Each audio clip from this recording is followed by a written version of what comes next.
أعوذ بالله من الشيطان الرجيم بسم الله الرحمن الرحيم الحمد لله والصلاة والسلام على رسول الله وعلى آله وصحبه ومن والاه أما بعد السلام علیکم ورحمۃ اللہ وبرکاتہ۔ قرآن مجید میں اللہ تعالیٰ نے ارشاد فرمایا لقد كان لكم في رسول الله أسوة حسنة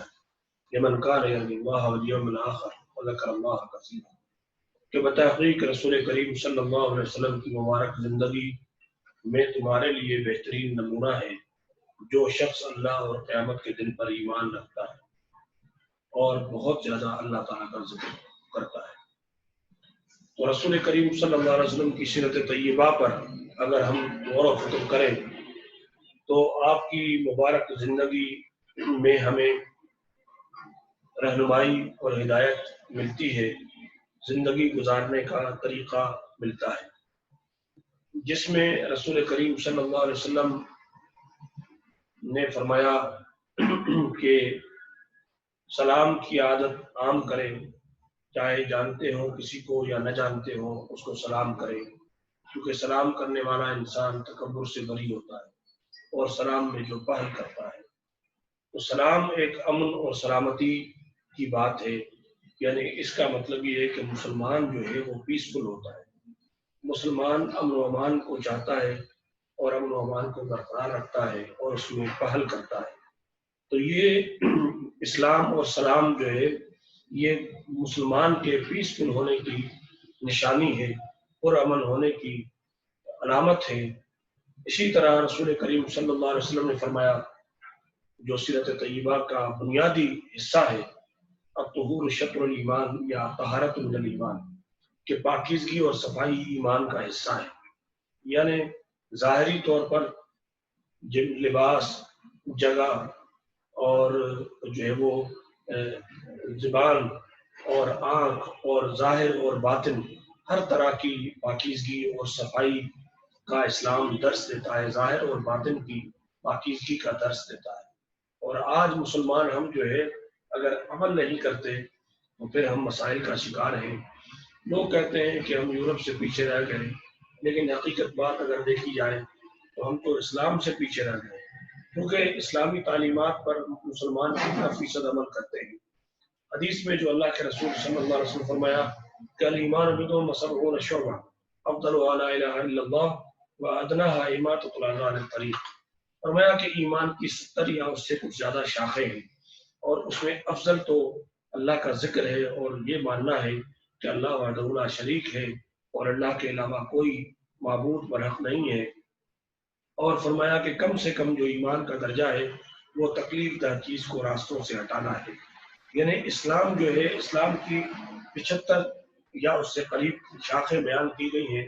ہر مسلمان کو چاہیے کہ وہ چیک کرے اپنے آپ کو کہ اسلام کی 75 کے قریب شاخوں میں سے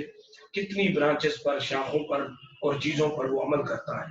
یہ نہیں کہ ایک دو پر عمل کیا اور باقیوں کے معاملے میں اور اسی پر جو ہے تکبر اور غرور کر کے لڑنا اور جھگڑنا اور فتنہ اور فساد کرنا شروع کر دیا، بلکہ اسے چاہیے کہ ایمان میں قرآن مجید میں جیسا فرمایا گیا یا ایھا الذین آمنوا ادخلوا فی السلم کافہ، اے ایمان والو اسلام میں پورے کے پورے داخل ہو جاؤ اور شیطان کی پیروی مت کرو، اور فرمایا کہ پورے کے پورے داخل ہو جاؤ، یعنی صحیح معنی میں اسلامی تعلیمات پر اس کی روح کے مطابق اس پر عمل کریں۔ تو ہم سیرت طیبہ کی جو تمدنی حالت ہے یعنی معاشرے پر سیرت نبوی علی صاحب افضل الصلاۃ واکرم التسلیم کے جو اثرات ہیں اس میں آپ صلی اللہ علیہ وسلم نے فرمایا کہ من لم یرحم صغیرنا ولم یوقر کبیرنا ولم یبجل عالمینا فلیس منا، کہ جو شخص چھوٹوں پر شفقت نہیں کرتا، بڑوں کی عزت نہیں کرتا اور علماء کی تعظیم نہیں کرتا، فرمایا کہ وہ ہم میں سے نہیں ہے۔ اسی طرح سفید لباس پہننے کی سیرت طیبہ میں ترغیب کی گئی اور دی گئی، اور فرمایا کہ یہ جو ہے مرنے والے کا جو کفن ہے وہ بھی سفید ہوتا ہے اور سفید لباس پہننے کی جو ہے وہ ترغیب دی گئی ہے۔ اسی طرح اللہ کے رسول صلی اللہ علیہ وسلم نے فرمایا المسلم من سلم المسلمون من لسانہ ویدہ، مسلمان وہ ہے کامل جس کی زبان اور ہاتھ سے دوسرے مسلمان محفوظ رہے۔ اور فرمایا کہ المسلم اخو المسلم لا یظلمہ ولا یسلمہ، مسلمان مسلمان کا بھائی ہے، نہ تو خود اس کے اوپر ظلم کرتا ہے نہ اور اس کو ظالم کے حوالے کرتا ہے۔ اسی طرح مسلم شریف کی حدیث میں فرمایا واللہ فی عون العبد ما کان العبد فی عون اخیہ، اللہ تعالیٰ ہر اس وقت تک ایک مسلمان کی جو ہے وہ مدد فرماتا رہتا ہے جب تک کوئی شخص جو ہے وہ دوسرے مسلمان بھائی کی مدد کرتا رہتا ہے، یعنی جو شخص دوسروں کی مدد کرتا ہے اللہ تعالیٰ اس کی مدد فرماتا ہے۔ اور سورۃ الحشر میں فرمایا کہ مومن کی خصوصیات کے وَيُؤْثِرُونَ عَلَىٰ أَنفُسِهِمْ وَلَوْ كَانَ بِهِمْ خَصَاصَةٌ، کہ وہ لوگوں دوسروں کو اپنی ذات کے اوپر ترجیح دیتے ہیں خیر کرنے میں، کہ دوسروں کا، اور فرمایا محمد رسول اللہ والذین معه أشداء علی الکفار رحماء بینہم، کہ اللہ کے رسول صلی اللہ علیہ وسلم جو ہے وہ اللہ کے رسول ہیں محمد صلی اللہ علیہ وسلم، اور جو مومن ہیں وہ آپس میں ایک دوسرے کے اوپر رحمدلی کرتے ہیں، کافروں کے لیے وہ سخت ہیں۔ اور والدین کے بارے میں فرمایا کہ وَقَضَىٰ رَبُّكَ أَلَّا تَعْبُدُوا إِلَّا إِيَّاهُ وَبِالْوَالِدَيْنِ إِحْسَانًا، فرمایا کہ ماں باپ کے ساتھ اچھا سلوک کریں اور اگر ان کو جھڑکے مت اور ان کو اف تک بھی مت کہے، مطلب یہ کہ چھوٹے سے چھوٹی تکلیف بھی ان کو نہ دے اور چھوٹے سے چھوٹی بھی تکلیف دینا ان کو منع ہے۔ فرمایا کہ الجنت تحت اقدام الامہات، جنت ماؤں کے قدموں کے نیچے ہے۔ اور ترمذی شریف کی حدیث میں فرمایا کہ رضا الرب فی رضا الوالد اور سخط الرب فی سخط الوالد، کہ اللہ کی رضا والد کی رضا میں ہے اور اللہ کی ناراضگی جو ہے وہ والد کی ناراضگی میں ہے۔ رسول کریم صلی اللہ علیہ وسلم کے اوپر جب پہلی وحی نازل ہوئی غار حرا میں، اور اس کے بعد آپ حضرت خدیجہ الکبریٰ رضی اللہ تعالیٰ عنہ کے پاس تشریف لائے، تو اس وقت جب رسول کریم صلی اللہ علیہ وسلم کی مبارک حالت جو ہے وہ تھوڑی ناساز تھی، تو حضرت خدیجہ رضی اللہ تعالیٰ عنہ نے جو کلمات ارشاد فرمائے جو بخاری شریف کے اندر موجود ہیں کہ